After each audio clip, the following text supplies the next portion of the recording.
Assalamualaikum warahmatullahi wabarakatuh. Selamat pagi anak-anakku sekalian. Berjumpa kembali bersama Ibu di pelajaran IPA ya. Bagaimana kabar kalian? Sehat-sehat ya. Ingat selalu 3 hal: memakai masker, sering cuci tangan, dan social distancing. Ya, harus jaga jarak.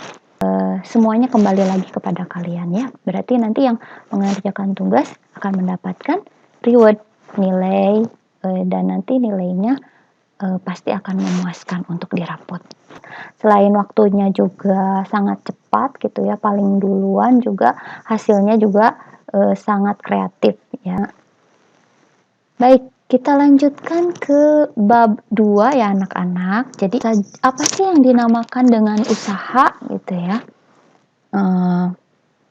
Nah, usaha ini nanti kita akan pelajari secara lebih lanjut. Nah, ini di sini ada bapak yang sedang mendorong ya, menggunakan gerobak dorong ya. Nah, kalian masih ingat dengan materi di sekolah dasar ya mengenai pesawat sederhana. Ingat rumus TBK ya, Ibu ingatkan kembali, mengulang kembali materi di sekolah dasar. Jadi pesawat sederhana itu ada jenis ke-1, jenis kedua, jenis ketiga. Nah, yang jenis pertama itu yang titik tumpunya itu di tengah ya, seperti jungkat-jungkit. Siapa yang pernah naik jungkat-jungkit ya? Nah, jungkat-jungkit adalah contoh pesawat sederhana jenis pertama. Kemudian rumus yang kedua tadi kan TBK, yang kedua B. B berarti bebannya di tengah. Nah, seperti gerobak dorong ini bebannya di tengah. Kemudian yang ketiga kuasanya di tengah ya, seperti contoh misalnya bermain badminton misalnya, yang bermain badminton itu kuasanya di tengah gitu ya. Itu hanya mengingatkan kembali, merefresh kembali materi waktu sekolah dasar. Baik, kita lanjutkan ya.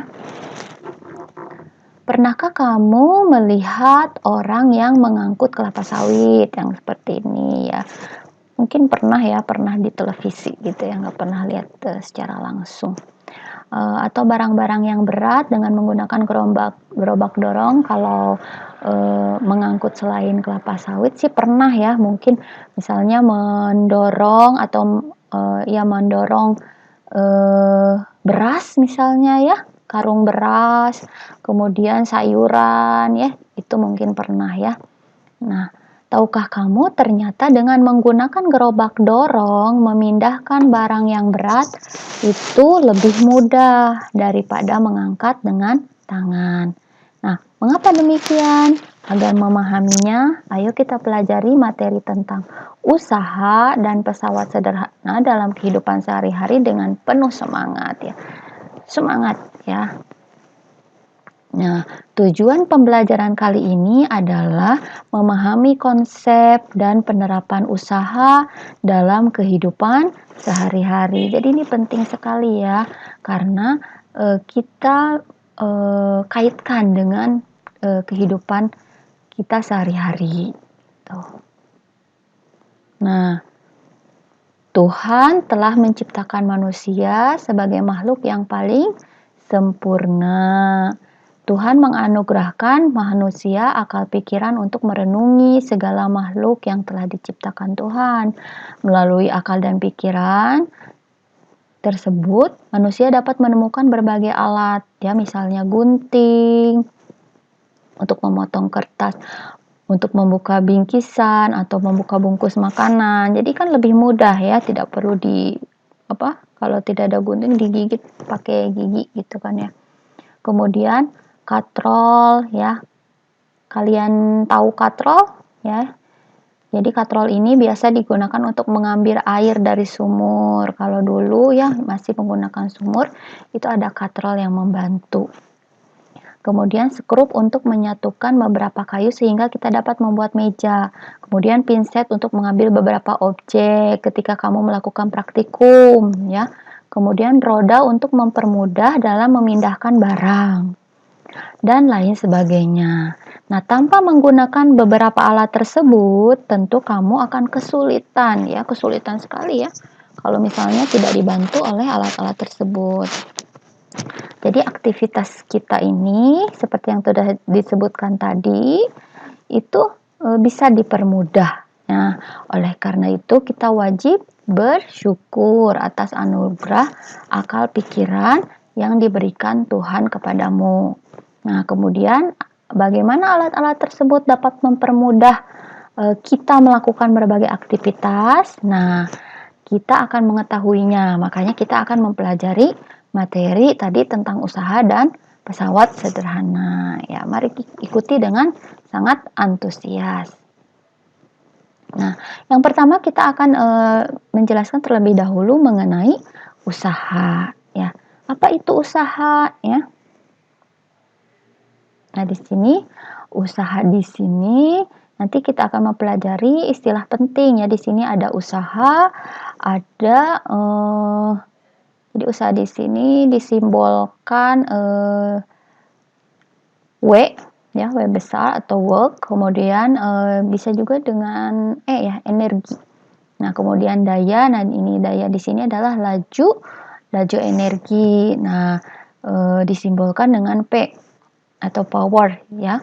Kemudian usaha satuannya adalah joule. Kemudian daya satuannya watt ya. Kemudian ini Newton ini adalah satuan dari gaya ya. Kemudian perpindahan satuannya meter. Nah, kenapa kita penting mempelajari materi usaha ini? Nah, dengan mempelajari materi ini akan membantu kamu memahami konsep dasar dari usaha dan aplikasinya dalam kehidupan sehari-hari. Untuk mengawali pembelajaran, coba kalian mendorong tembok ya. Nah, kegiatan tersebut merupakan contoh dari penerapan konsep usaha. Nah, pernahkah kamu melakukan atau berusaha mendorong tembok? Nah, apakah tembok tersebut bergerak? Enggak dong ya, enggak bergerak ya, temboknya enggak bergerak, kecuali mungkin kekuatan super gitu. Pun kamu merasa lelah dan berkeringat, namun saat kamu mendorong tembok, dikatakan bahwa kamu tidak melakukan usaha sama sekali, atau usahanya bernilai 0. Kenapa demikian? Bisa disimpulkan adalah ketika kita melakukan gaya terhadap suatu benda dan benda tersebut mengalami perpindahan tempat. Nah, itulah yang dinamakan dengan usaha. Pikirkan ya, ayo kita pikirkan. Nah, perhatikan pernyataan-pernyataan, jadi kita diskusikan ini ya mengenai pernyataan-pernyataan berikut.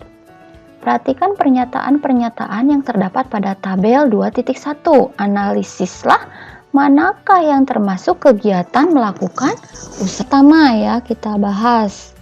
Benny mendorong meja dengan gaya 10 Newton. Nah, sehingga meja tersebut berpindah sejauh 20 meter. Nah, Benny mendorong meja di sini ada gaya 10 Newton. Berarti F-nya 10 Newton. Kemudian sehingga meja tersebut berpindah. Berarti ini adalah S-nya ya, sejauh 20 cm. 20 cm.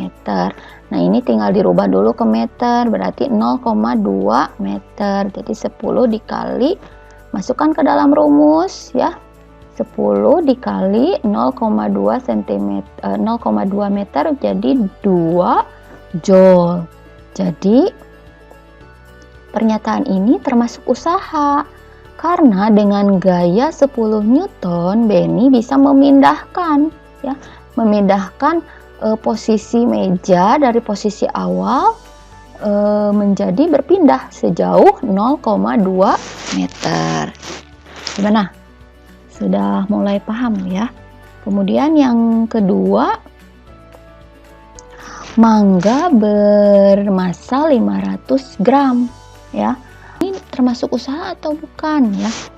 Ini termasuk usaha karena usaha itu juga diadaptasi dari sama dengan energi potensial. Jadi sebenarnya massa dikali rumus dari energi potensial itu massa dikali gravitasi dikali ketinggian atau H.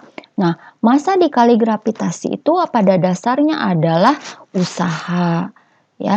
Jadi tinggal dimasukkan di sini 500 gram, kita rubah ke kilogram dulu, 0,5 kilogram. Kemudian gravitasinya kalau tidak ada di soal itu kita tulis saja 10 ya.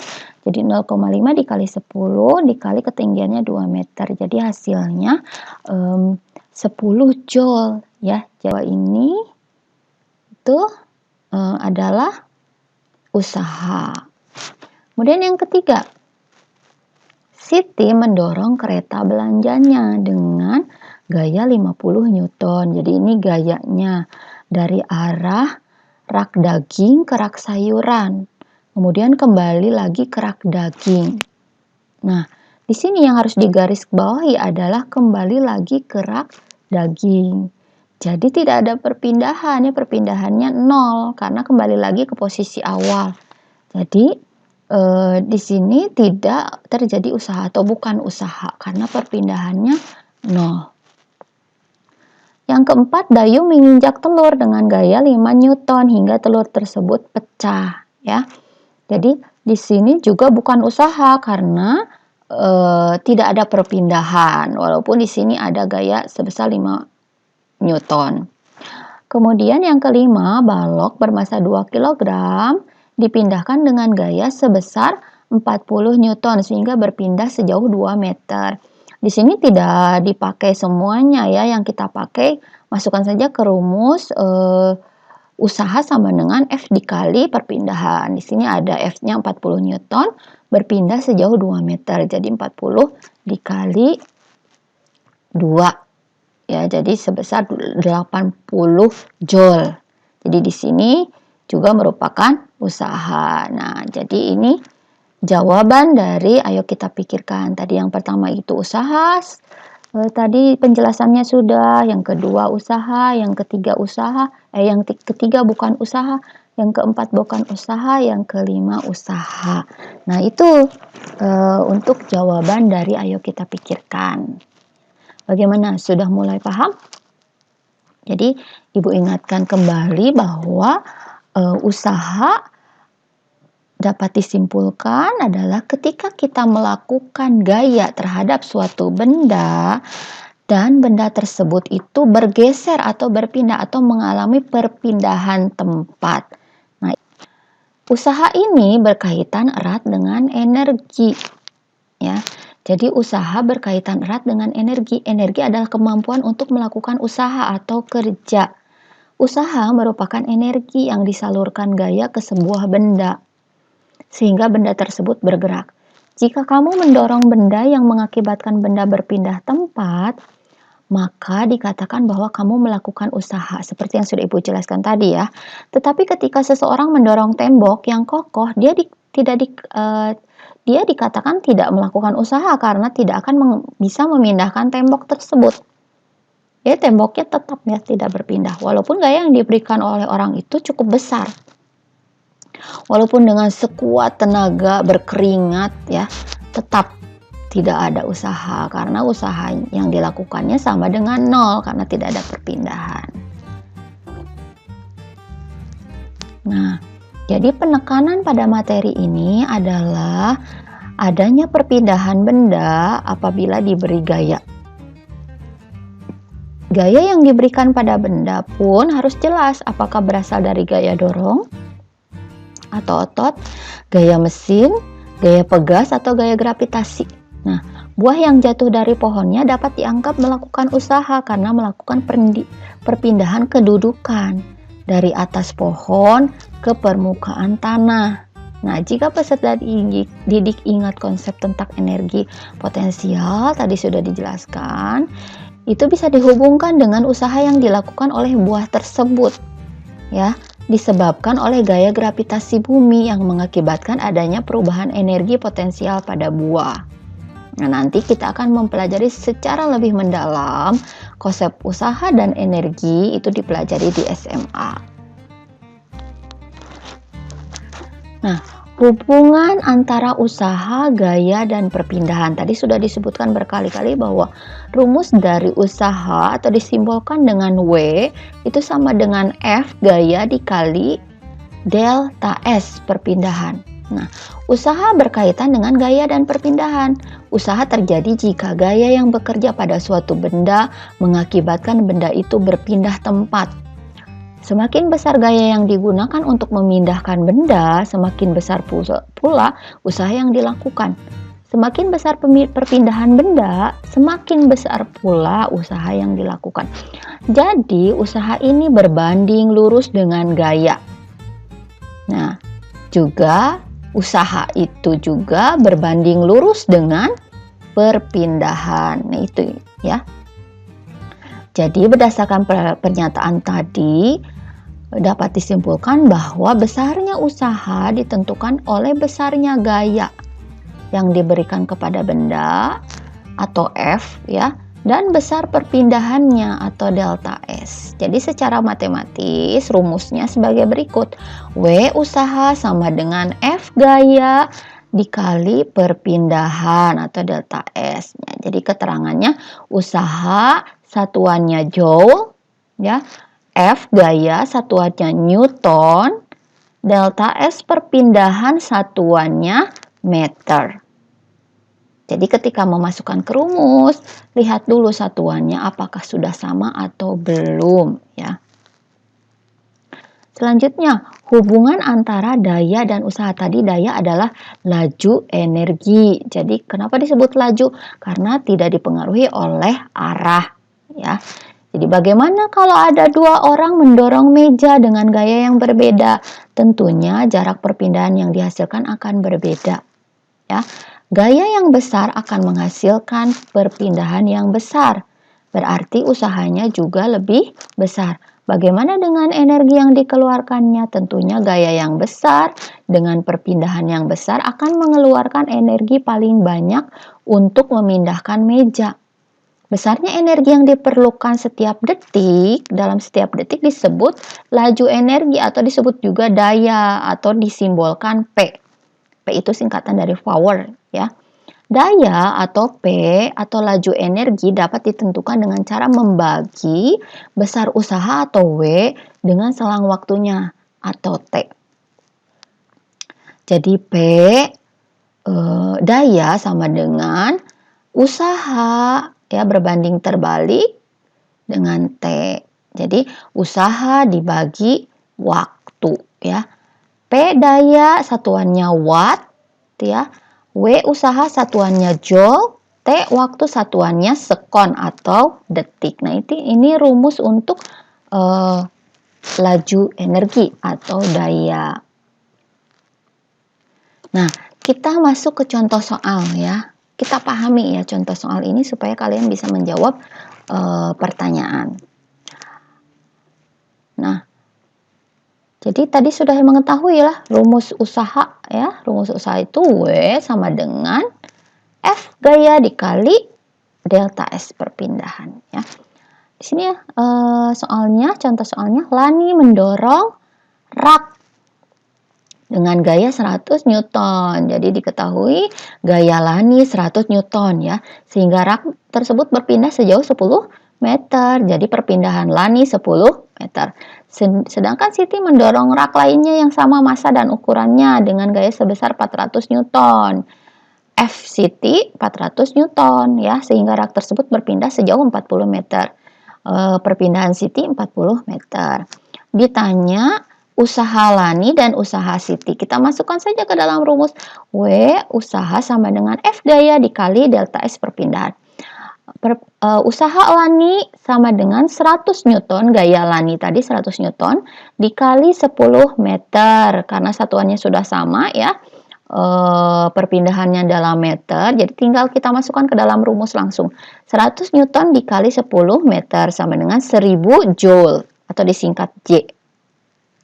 Kemudian usaha Siti sama dengan 400 Newton, ya, dikali 40 meter. Satuannya sudah sama ya.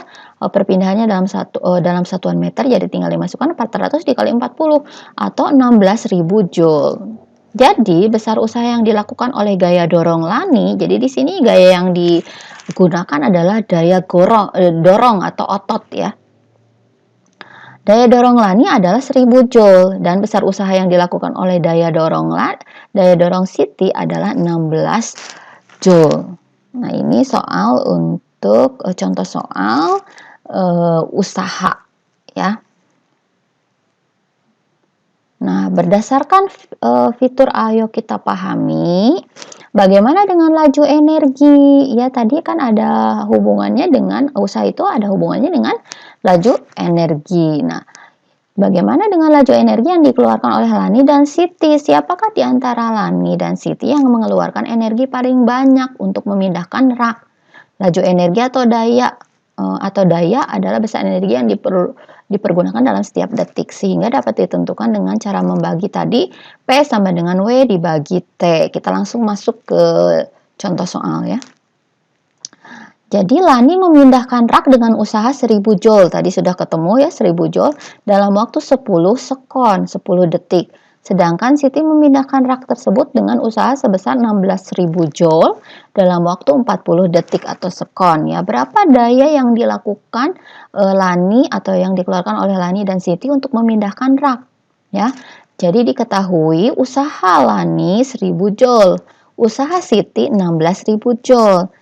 Waktu Lani 10 sekon atau detik, waktu Siti 40 detik. Jadi yang ditanya adalah daya atau laju energi Lani dan laju energi Siti. Tinggal masukkan ke dalam rumus.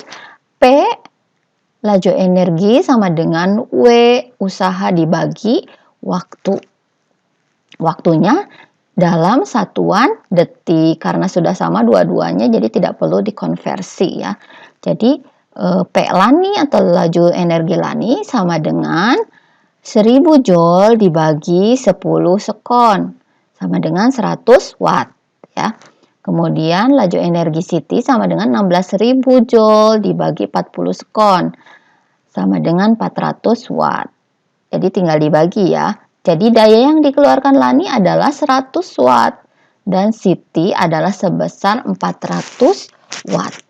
Nah, ini untuk mengerjakan soal mengenai laju energi. Tinggal dimasukkan kalau sudah satuannya sudah sama. Gampang kan? Nah, itu mungkin yang bisa Ibu jelaskan.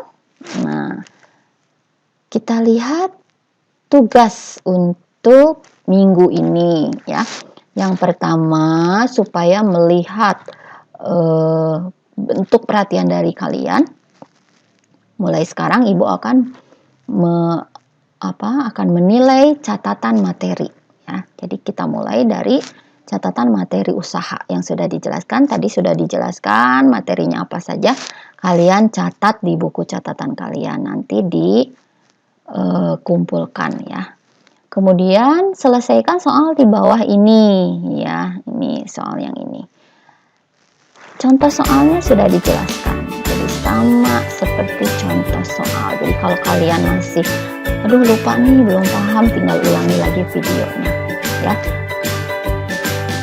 Baik, itu mungkin untuk pertemuan kali ini. Terima kasih atas perhatian kalian. Sehat selalu. Wassalamualaikum warahmatullahi wabarakatuh.